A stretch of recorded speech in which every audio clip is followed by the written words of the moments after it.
Hello and welcome to this 1920s lecture on chemicals and forensic sciences. And while this might not seem pertinent to our everyday type of lectures of history and event and people of importance, this actually has a profound effect on our modern day life. The sciences of chemistry and physics really hit their height and stride at the turn of the century, and by the 1920s and 30s, they are formal sciences. The forensics technology in the teens and in the 20s is developed, and we're primarily looking at two people who developed this, and this is Charles Norris, who's a medical examiner in New York, as well as Alexander Gettler. They really revolutionized the field of not only how trials work, how evidence works, and really how they lead the crusade against prohibition in many aspects from a medical scientific.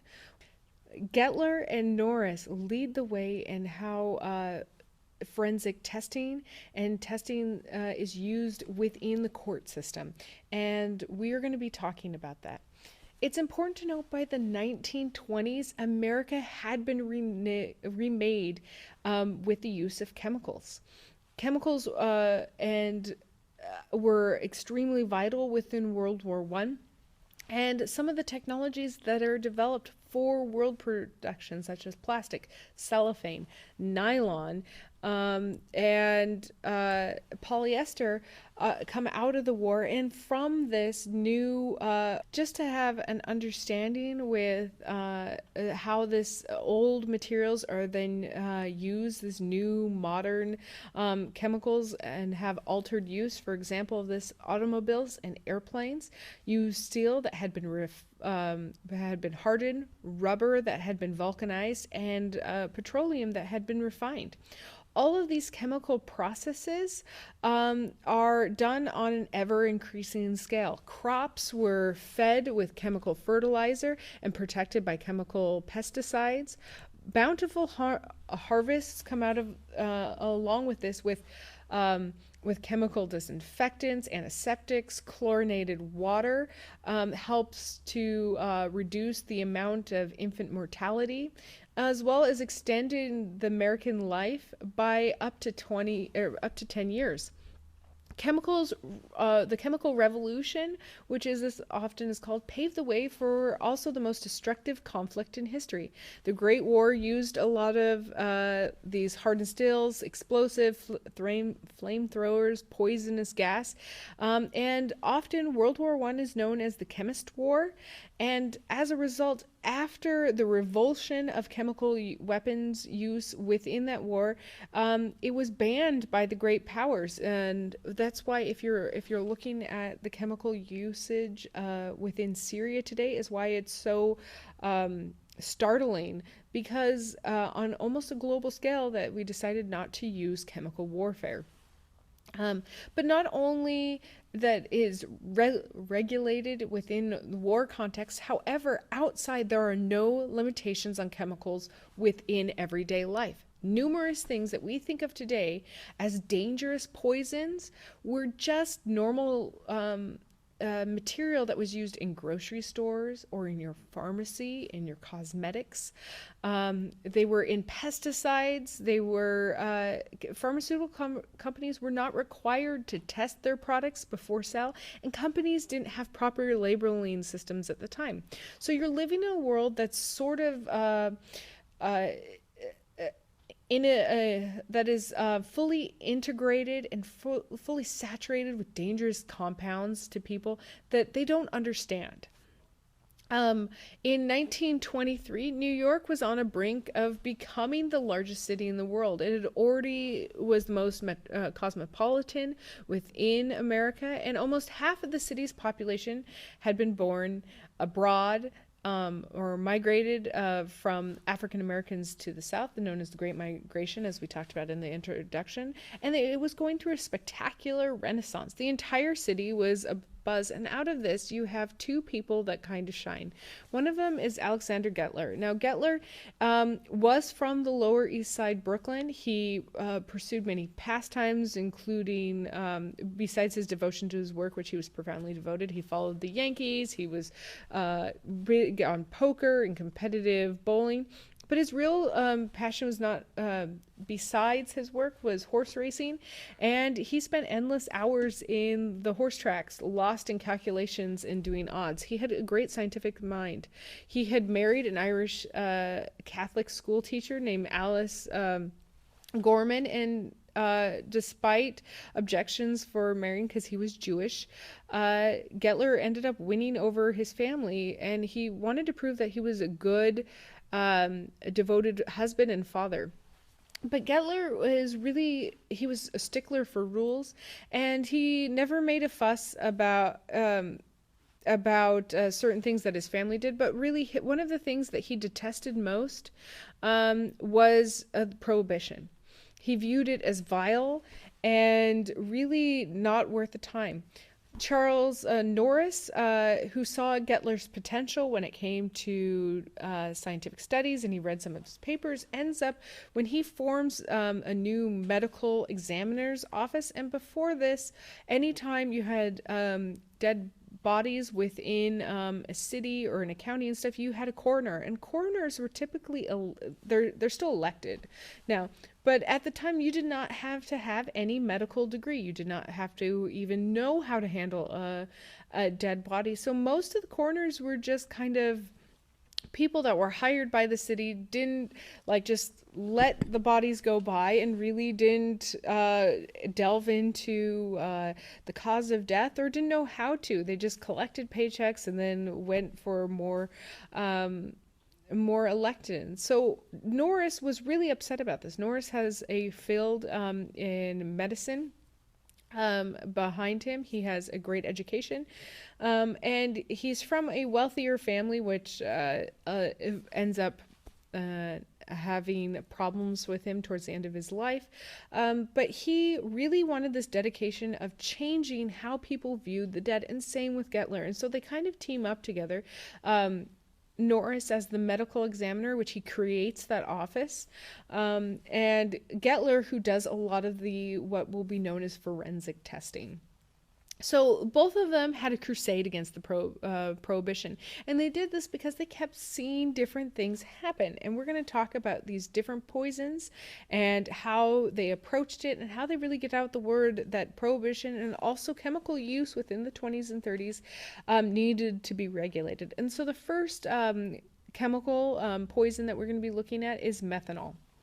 So, as we talked about in the introduction, as well as on the Prohibition lecture, that the Volstead Act, which is the Volstead Act, which brings on prohibition, which banned the sale and consumption of intoxicating liquors throughout the United States, had good intentions, but it was overwhelmingly had unintended consequences.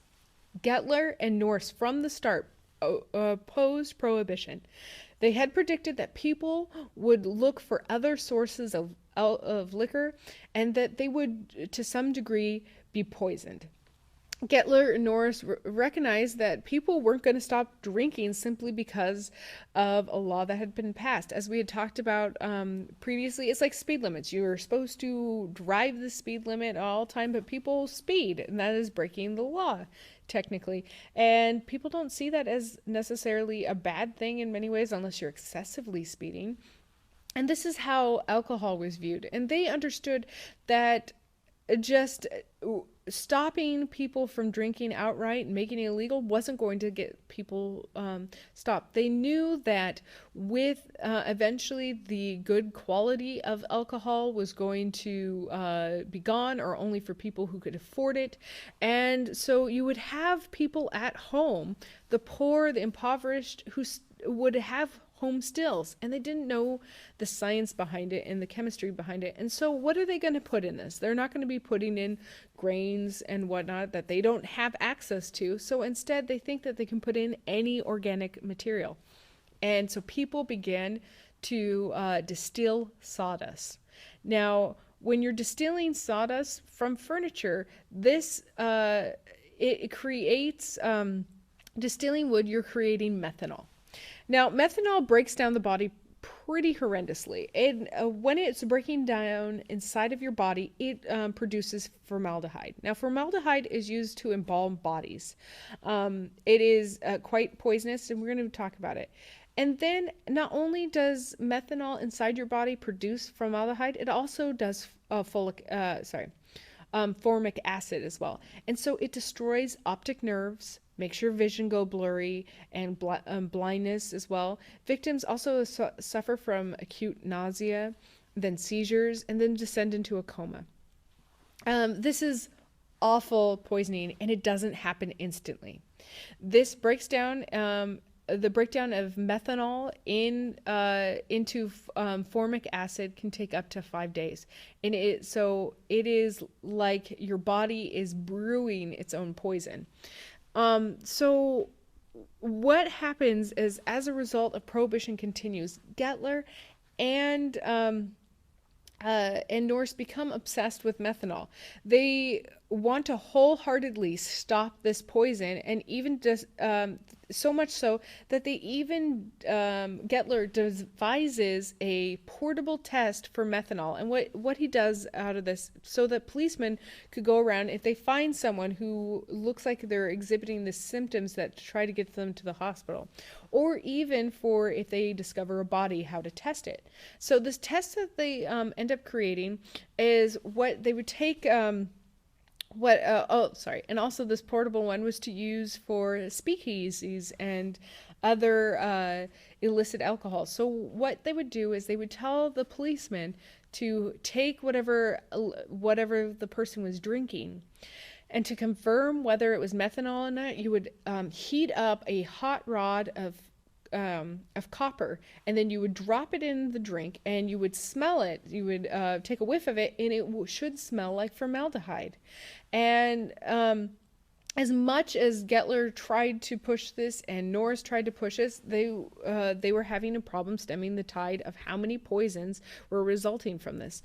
Overall, more and more people were dying from drinking. If not dying, they were also being horribly maimed. Blindness was very common.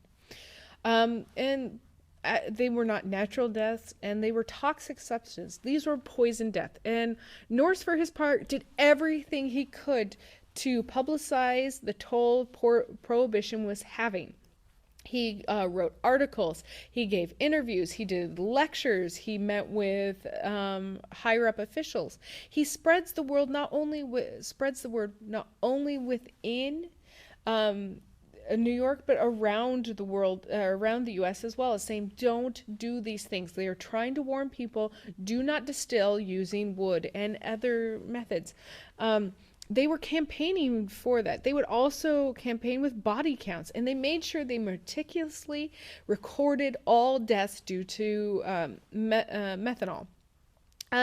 Norris and Gettler were very different in how they looked at things, and how they mattered most to him. To Gettler, it was the science, and anything like it didn't matter. It was just the fact that you had the science, and that he could retreat into the laboratory and find comfort in this elegance of chemistry. Whereas in Gettler, he always was out there, and all the failures within his medical examiner office, or any time that they didn't diagnose correctly, or they weren't able to do it, he took his losses and his failures and really personal. It wore him down. Norris had endless battles. One such thing he had with New York Mayor John Francis Halen. Cut his funding so much that Gettler ended up personally bankrolling the entire department, subsidized salaries, and buying new equipment from his own personal pocket.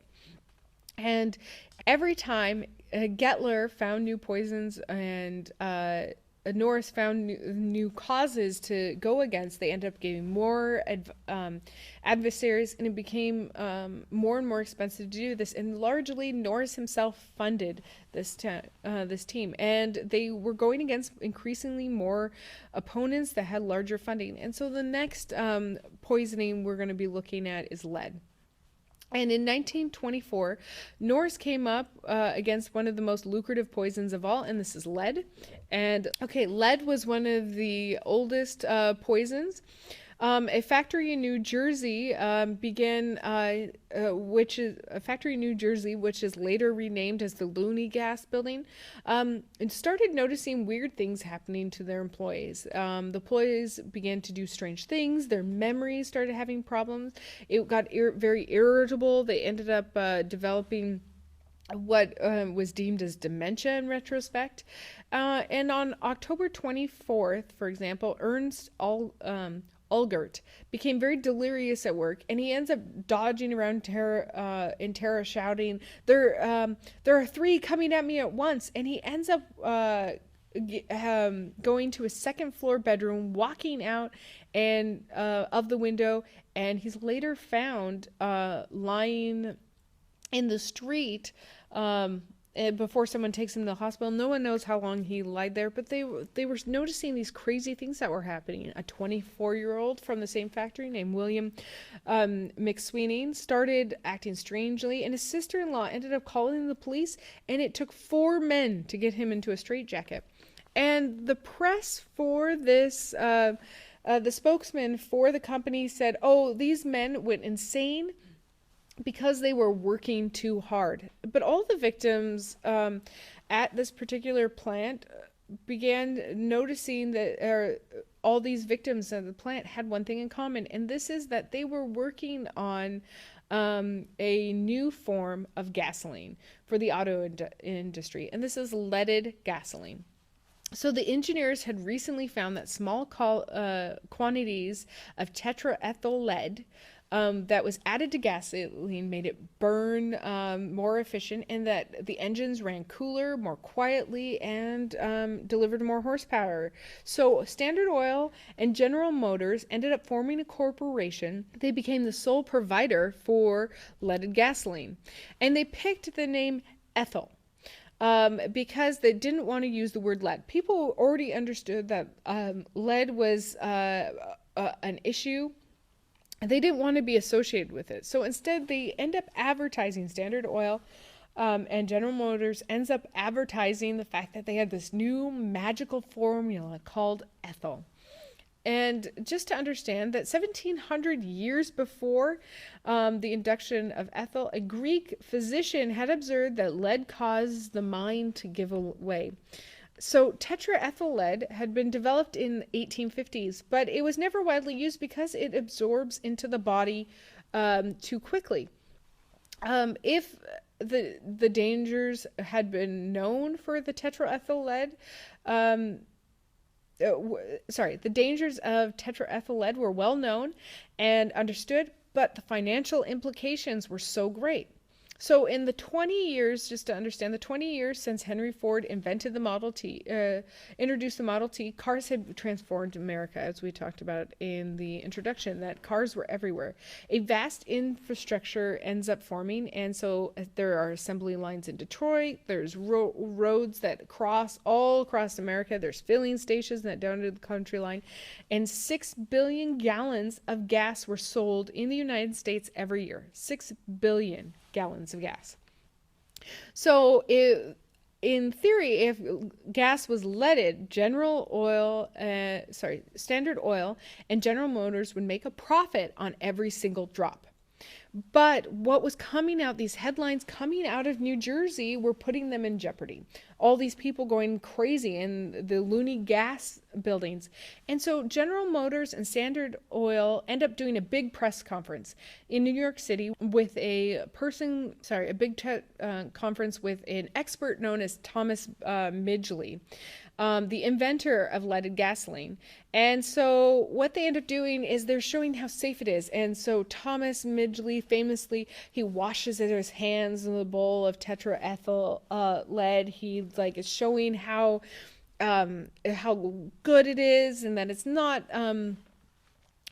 crazy, it's not these things that are happening in this building. But reporters were skeptical, and authorities were spooked. And New Jersey ordered Standard Oil to actually shut down the Looney Gas building. And the Ethel Corporation insisted that the product was harmless. So at this point, public health authorities in New Jersey approached Norris and said, "Can you help us?" So Charles Norris had to prove that as a medical examiner, he was in fact a physician, and that he had to explain to people that he had an expertise because he shared this relationship with the dead body because he was the doctor of the patient. He read the patient. He ended up looking at this and at the body and was able to find out the disease or the injury or how they died, and from this pinpoint a story of how that person lived as well as that person died. Now, this wasn't largely done in the court systems. Norris had little doubt that these bodies that were piling up were in fact poisoned by tetraethyl lead, but he needed to prove it. He needed to prove that the man who had died had absorbed lead at work and not from another source. And he had to prove that it in fact had killed him. So Gettler ends up having to solve these three problems. He has to confirm that in fact there was lead in the man's body. He processed a sample of brain tissue to isolate lead in a clear solution, and as lead was in this clear solution, it turns bright red, and the deeper color, the higher the concentration. So Gettler had his answers. In fact, the brain was riddled with lead. The second thing is he needed to give precise measurements of the concentration. So he compares the different shades and found that separating less than 1 in 10,000ths of an ounce of lead from a pound of human tissue.